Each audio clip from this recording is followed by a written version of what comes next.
Nothing nothing nothing, ये nothing नहीं है, लेकिन नथिंग ने अपना year 1 earbud finally India market में लॉन्च कर दिया है। बहुत ज्यादा हाइप क्रिएट करने के बाद 5,999 यानी कि 6,000 रुपए के अंदर आपको ईयरबड मिल जाता है। और मेरा आज का सवाल आप सभी से, क्या आप लोग 6,000 रुपए खर्च कर सकते हो किसी भी ईयरबड के लिए? हमें नीचे कमेंट में जरूर बताइएगा। लेकिन आगे बढ़ने से पहले एक बहुत ही इंपॉर्टेंट चीज है जो मैं आपके साथ में शेयर करना चाहता हूं। कोई भी ईयरबड अच्छा है या नहीं है वो आपको कब पता चलेगा? उसको एक्सपीरियंस करने के बाद ही आपको पता चल पाएगा। क्योंकि नॉर्मली ब्रांड्स हार्डवेयर तो डाल देते हैं, लेकिन सॉफ्टवेयर के अंदर थोड़ा सा झोल कर देते हैं। तो जो भी ईयरबड ले रहे हो, कोई भी बंदा अगर उसे एक्सपीरियंस किया है, उसके रिव्यूज अगर आप लोग देखोगे तो आपको ज्यादा पता चलेगा। आज की इस वीडियो के अंदर नथिंग ईयर 1 के बारे में हम लोग पता करेंगे। इसके अंदर कौन कौन से हार्डवेयर प्रोवाइडेड है, इसके अंदर कौन कौन से फीचर्स प्रोवाइडेड है, वो सारी चीजें पता करने की कोशिश करेंगे। हेलो दोस्तों, मैं एक बार फिर से आप सभी का टेक्निकल पे स्वागत करता हूं। वेल दोस्तों, ये एक ऐसा ईयरबड है जिसके अंदर आपको एक यूनिक डिजाइन देखने को मिल जाती है। और इस ईयरबड के अंदर भी आपको जो डिजाइन देखने को मिलती है वो नॉर्मल ईयरबड से एकदम ही हट के देखने को मिल जाता है। एक टाइप का ट्रांसपेरेंट ईयरबड देखने को मिल जाता है। लेकिन ट्रांसपेरेंट का ये मतलब नहीं है कि आपको पूरा का पूरा आर पार देखने को मिल जाता है। ट्रांसपेरेंट का मतलब ये है कि इस ईयरबड के अंदर ये जो नीचे वाला जो हिस्सा है ना, सिर्फ ये ट्रांसपेरेंट है। बाकी जो ऊपर वाला जो हिस्सा है जो आपके ईयर के अंदर जाएगा, वहां पे आपको ट्रांसपेरेंसी देखने को नहीं मिलती है। आगे बढ़ते हैं, बात करते हैं ड्राइवर की। तो यहाँ पे आपको 11.6 mm का ड्राइवर देखने को मिल जाता है। किसी भी ईयरबड के अंदर अगर हम लोग नॉर्मली देखें तो आपको 9 mm का ड्राइवर देखने को मिल सकता है, 10 mm का ड्राइवर देखने को मिल सकता है, 12 देखने को मिल सकता है, और किसी एक आधे के अंदर 18 mm का ड्राइवर देखने को मिल जाता है। लेकिन इस पर्टिकुलर प्राइस रेंज के अंदर 12 mm का जो ड्राइवर है वो काफी बढ़िया है। वेल दोस्तों, एक चीज मैं आपको बता दूं कि जितना बड़ा ड्राइवर होगा ना, उतना ही बढ़िया आपको एक्सपीरियंस देखने को मिलेगा हार्डवेयर लेवल पे। सॉफ्टवेयर ऑप्टिमाइजेशन भी जरूरी है।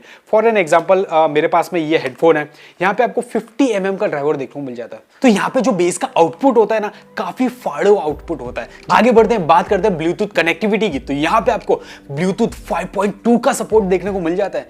नॉर्मली जो नॉर्मल ईयरबड्स जो आते हैं ना, वहां पे आपको मैक्सिमम ईयरबड्स के अंदर ब्लूटूथ 5.0 का सपोर्ट देखने को मिल जाता है। लेकिन यहाँ पे आपको ब्लूटूथ 5.2 का सपोर्ट देखने को मिल जाता है, जिसकी वजह से आपकी जो कनेक्टिविटी होती है, जो रीच होती है, उसमें काफी ज्यादा इंप्रूवमेंट देखने को मिलता है। साथ में जो बैटरी की आउटपुट होती है ना, वो भी काफी ज्यादा बढ़ जाती है।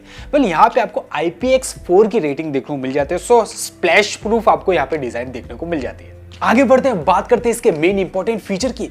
यहाँ पे आपको तीन माइक्रोफोन देखने को मिल जाता है, जो कि आपके कॉलिंग के एक्सपीरियंस को, म्यूजिक के एक्सपीरियंस को नेक्स्ट लेवल तक ले जा सकते हैं। मैंने भी ये 3 माइक्रोफोन वाली जो चीज है, इसको एक्सपीरियंस किया है। मेरे पास में एनिग्मा का ये ईयरबड है, यहाँ पे आपको 3 माइक्रोफोन देखने को मिल जाते हैं। और इसके साथ में जो एक्सपीरियंस देखने को मिलता है, उसका यहाँ पे वीडियो है, जाके चेकआउट कर लीजिए। आपको लिटरली पता चलेगा कि जब 3 माइक्रोफोन से जो एक्टिव नॉइस कैंसलेशन मिलता है, वो कितनी बढ़िया तरीके से काम करता है। और ये जो एक्स्ट्रा माइक्रोफोन्स होते हैं ना, ये बहुत काम आते हैं दोस्तों। आपके हाथ में अभी जो स्मार्टफोन है, उसमें देख लीजिए, यहाँ पे कोई extra secondary noise cancellation microphone है या नहीं है। ये सेकेंडरी नॉइस कैंसलेशन माइक्रोफोन जो होता है ना, ये क्या काम करता है? जब हम लोग बात कर रहे होते हैं, कॉलिंग कर रहे होते हैं ना, तो ये जो सेकेंडरी नॉइस कैंसलेशन माइक्रोफोन होता है ना, ये सराउंडिंग की जो आवाज होती है ना, उसको कट कर देता है। इसकी वजह से सामने वाली पार्टी को ना हमारी आवाज सुनाई देती है, बैकग्राउंड नॉइस काफी कम सुनाई देती है। आपके पास जो स्मार्टफोन है, उसके अंदर सेकेंडरी नॉइस कैंसलेशन माइक्रोफोन है या नहीं है, हमें नीचे कमेंट में जरूर बताइएगा। नॉर्मली क्या होता है कि 9,000 के नीचे वाले जो स्मार्टफोन्स होते हैं ना, बजट कैटेगरी के स्मार्टफोन होते हैं, एंट्री लेवल के स्मार्टफोन होते हैं, उनके अंदर कॉस्ट कटिंग करने के लिए वहां पे सेकेंडरी नॉइस कैंसलेशन माइक्रोफोन नहीं दिए जाते हैं। नॉर्मली 10 या 11,000 रुपए के ऊपर वाले स्मार्टफोन के अंदर हमें ज्यादातर देखने को मिल जाते हैं।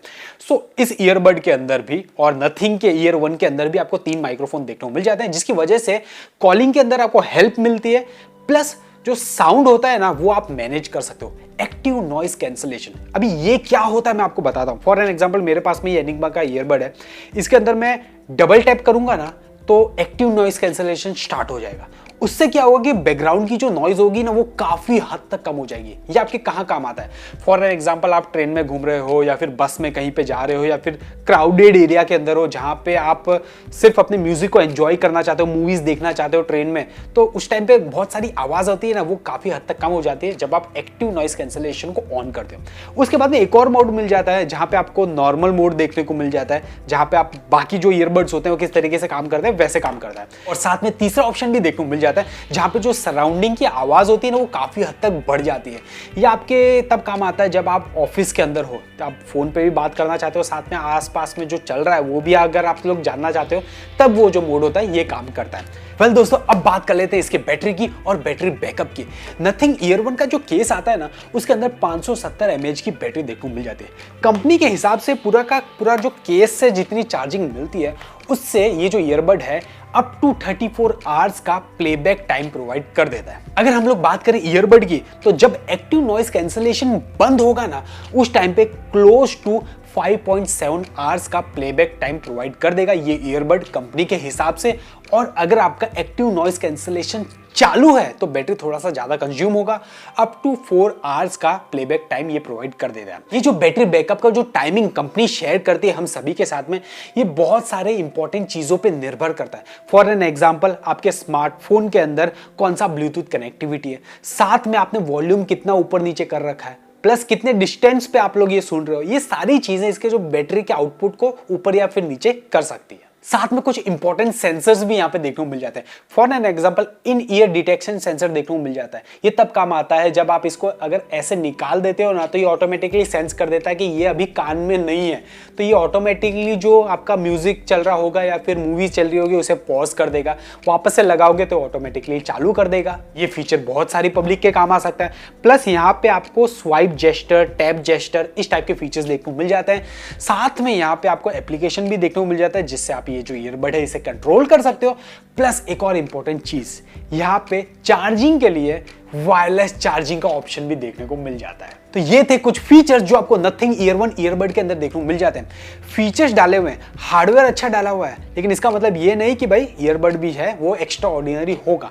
सॉफ्टवेयर वाली चीज भी मैटर करती है। So question of the day, आप लोग म्यूजिक सुनने के लिए, मूवीज देखने के लिए क्या यूज करते हो? डायरेक्टली स्मार्टफोन का स्पीकर यूज करते हो, हेडफोन यूज करते हो, ईयरफोन यूज करते हो या फिर ईयरबड्स यूज करते हो? हमें नीचे कमेंट में जरूर बताइएगा।